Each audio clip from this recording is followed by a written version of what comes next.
Hey there, this is Sandy Rakowitz, and I was doing a midwinter clear out of files, and I came across this booklet of case studies that I did from when I was giving a talk. This was back when I lived in Virginia, and it was, gosh, a really long time ago. So I had this hard copy. And I wanted to share some of these stories because they're really, can you see that? Really quite amazing. So this is a horse that I worked with for quite some time, about once a month. Yeah, 2011 and 2012. So it's really quite a long time ago. Using a variety of techniques, methods, but this was a thoroughbred named Bear, and I was brought in because he was very uncomfortable. I don't know if you can see this clearly. I don't know why it's not, the pictures aren't that clear, but his back legs, his pastern was, this is so not right. He had been in a car accident. He had been hit by a van when he jumped out of the fence and ran across the highway. And it was really quite amazing.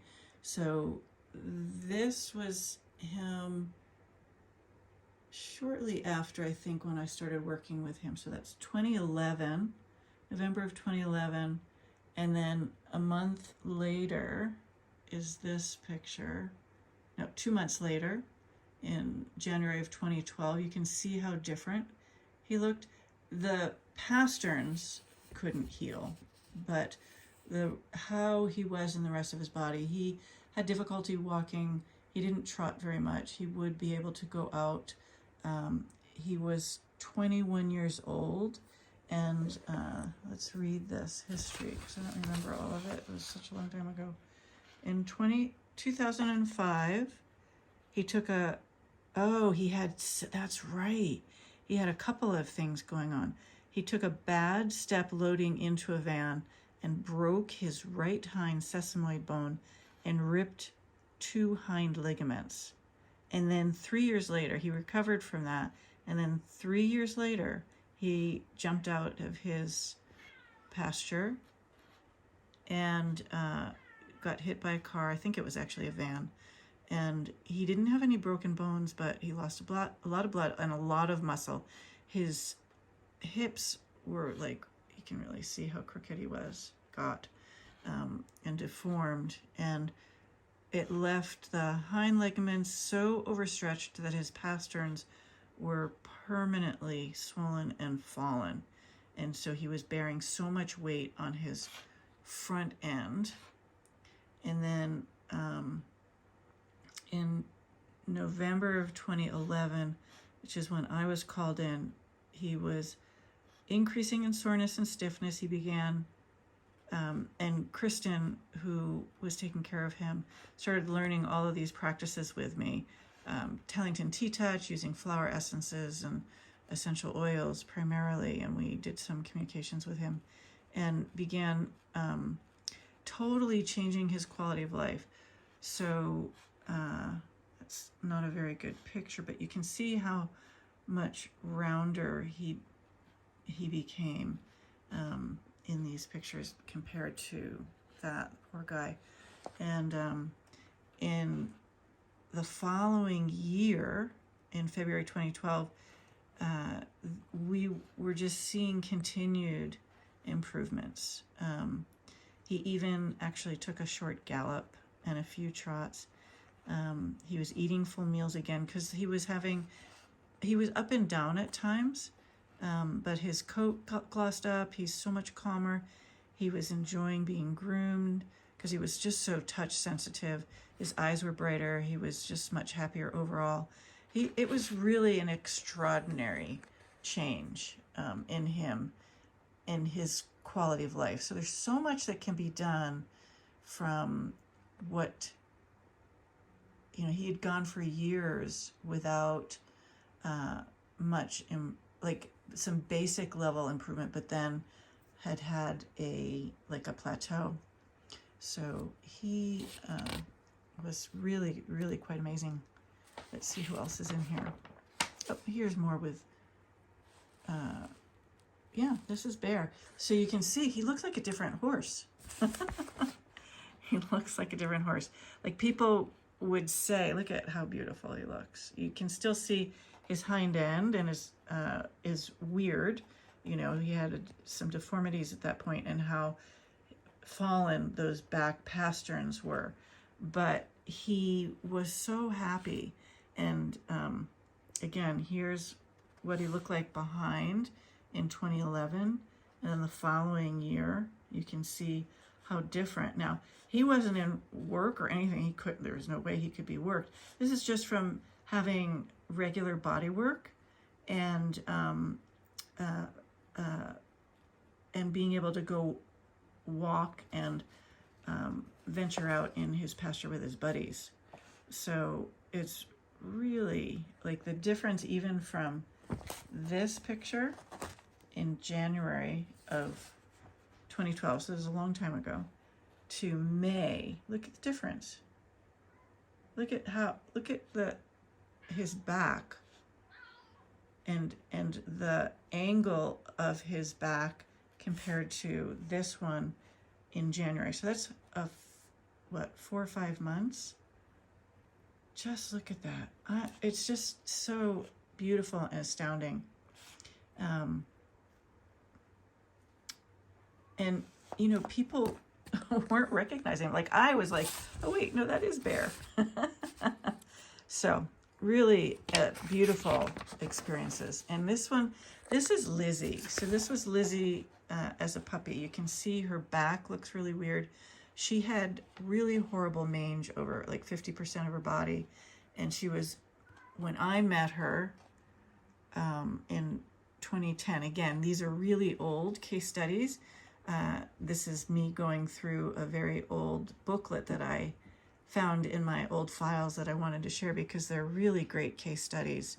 And so when Lizzie, this little puppy, when she was a puppy, she had severe mange over 50% of her body. Her skin looked like it was scalded and burned. And she was bathed and scraped every other day for several weeks. So when she came to Tonya at 12 weeks old, she was very high strung. And, you know, we talked a lot about this, that she was still reactive from stored body memories.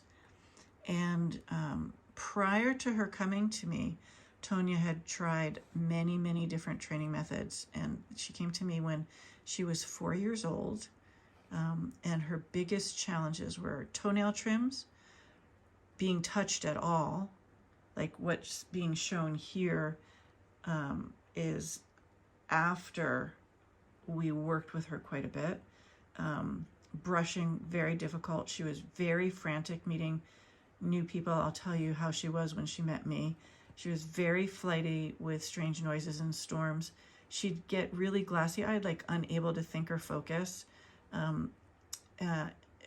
You know, so stressed, not able to take treats in public. And she would escalate into really frantic states, very, very easily barking and lunging, like really ferociously at people and dogs that she knew, and severe leash pulling. So at her first session with me, I was sitting in a chair. She was on the other side of the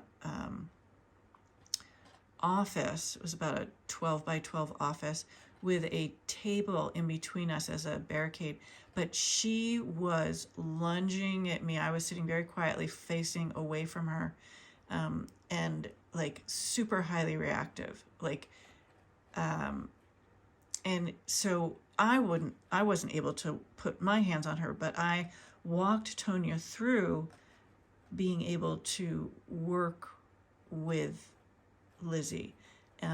It was so profound because, you know, Tonya was in tears about her. Like, it had been recommended that she be euthanized. That's how bad it was. It was really severe, and she had really, really, really wholeheartedly tried so many different things, including a lot of positive reinforcement, and she'd done a great job with her. She was a really difficult, challenging dog. But what we started to do, I just started leading her through learning these different touches, and literally within 20 minutes, she got calmer and quieter. One of the things that we started to do was putting on a face wrap. That one is actually a bit wide, but that's what I had at that time. This was in 2010, so that's what, 13 years ago. And so within 24 hours after Lizzie's first session, here's what Tonya said. The person next door to us was outside, and that usually meant that Lizzie would bark, bark, bark, bark, bark. And getting to have her come back to her Tonya would be a project. And she said yesterday was so different. She barked, but she kneeled down, Tonya kneeled down on the ground and just said, Lizzie, here. And she actually came back to her. She said that it just had never happened like that before. Normally she wouldn't even hear me or hear her name. And when she did touch her, rubbing her, meaning doing some of the ears, she ended up doing some mouth touches, and she seemed to forget that the other person was there, that she was thrilled. So that was just after one single session. And then the following day, profound changes with a highly, highly, highly reactive dog. So this is Lizzie as we progressed. Within a few short weeks, Tonya and Lizzie were learning to walk in a very beautiful, balanced manner. We used the balance leash, the T-Touch step-in harness, which is now a Harmony harness, body wraps. We worked with ankle wraps. We did the whole gamut. We also, so we did a lot of touches, which she, literally was so reactive initially, couldn't do. And it probably took about 8 to 10 sessions before she'd let me do any touches with her. But you can see how Tonya is beautifully doing all sorts of leg exercises and all sorts of touches. And here, look at how happy she looks. Isn't that just so beautiful? She is doing a stroke down the length of her back. I'm wearing a lovely thunder shirt, and here she is walking in a beautifully balanced manner through a labyrinth. And then after, she was just able to think instead of be reactive. And within a few months, we took her with her new confidence and her skills out and around town. And so we were in a indoor parking lot. We had set up a makeshift labyrinth, which literally she just could never have done before. It was just impossible. She would be ferociously lunging and barking at any movements whatsoever. And here she is. You can see how light Tonya's hands are on the leash. She's on a loose leash. She's sniffing and curious. Here we are walking around, using what was in the parking lot, these, whatever those thingies are called, those orange things are called, and weaving in between. And here we are at a different location. I would bring different elements with us so that she could have something to focus on. Here she is doing, walking through some things on the ground, because she couldn't use, prior to that, working together, she couldn't walk on different surfaces at all. And right here, I actually brought something that was raised off of the ground so that she could just have different experiences in new places. So that was just super cool. That's really fun to remember that from so long ago. Actually, I said 13 years, it's 23 years ago? Yeah, 2010. Now it's 2024. 14 years ago, 24 years ago. Oh my gosh.